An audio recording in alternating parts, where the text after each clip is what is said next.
Intel, why are you being so coy? Your brand new Intel Alchemist GPU is just around the corner, but you're still refusing to give us any information about it.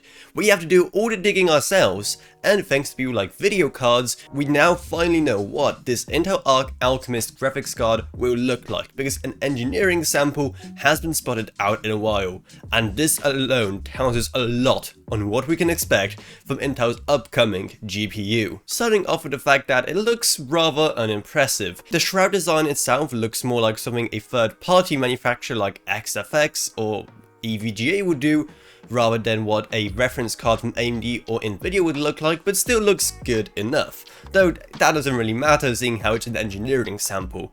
What's the most interesting thing here is exactly how little cooling this graphics card has. With only 2 fans and only 2 PCIe slots worth of heatsink, it seems to be on the skinnier and also the more poorly cooled side of cards this generation, and would get totally laughed out of the room by something like an RTX 3090 or an RX 6900 XT. So that means one of 2 things: either Intel found a way to make this card run super cool, or that it won't be super powerful.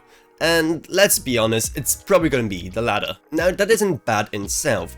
It doesn't have to perform the best in the world, and as long as the price of it matches the performance, then everyone should be happy, right? But seeing how Intel still refused to give out any information regarding performance on this graphics card, well, it is making people worried that the price-performance ratio on it isn't going to be something that most people are going to find attractive, even in the current market. Let's just hope it will be at least more attractive than the 6500 XT. Though thankfully, unlike that card, this one seems to be using all 16 PCIe lanes, and also seeing how power-wise it needs both an 8-pin and a 6-pin, it once again suggests that it isn't the most powerful thing in the world, seeing how it's not using 2 8-pins, but at least it needs more power than some more budget cards. The one thing that is making people way more optimistic is the memory situation, because looking at the PCB, it seems that there are 8 possible positions for the memory chips, so that means that most likely we'll either see 16 or 12 gigabytes of VRAM in this graphics card, which is still a lot.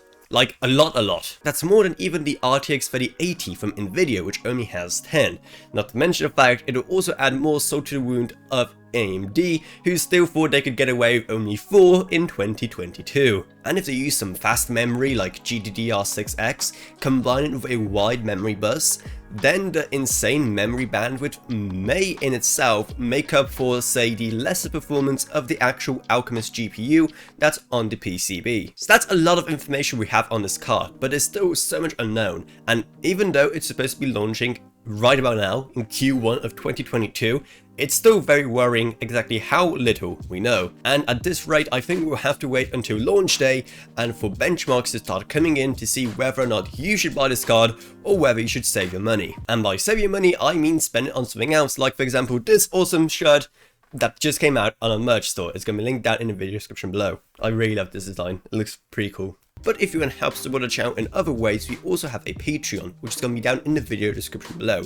And even just one singular dollar a month truly goes a long way, while you get awesome perks as well. I'd also love to thank my existing patrons Gavin Burns, Ryan OPB, Meg Sumner, Shane Allcroft, Lansby, Common Gauge Clothing, and Jesse Herberman. Thank you guys so much, support truly goes a long way. Down there you're also going to find our Amazon Associates links, our Discord server, and our social media links as well. But anyway, that's about it, so I hope you enjoyed this video. If you did, remember to subscribe, like, whatever, and I'll see you all in whatever I make next. Goodbye everyone. Goodbye.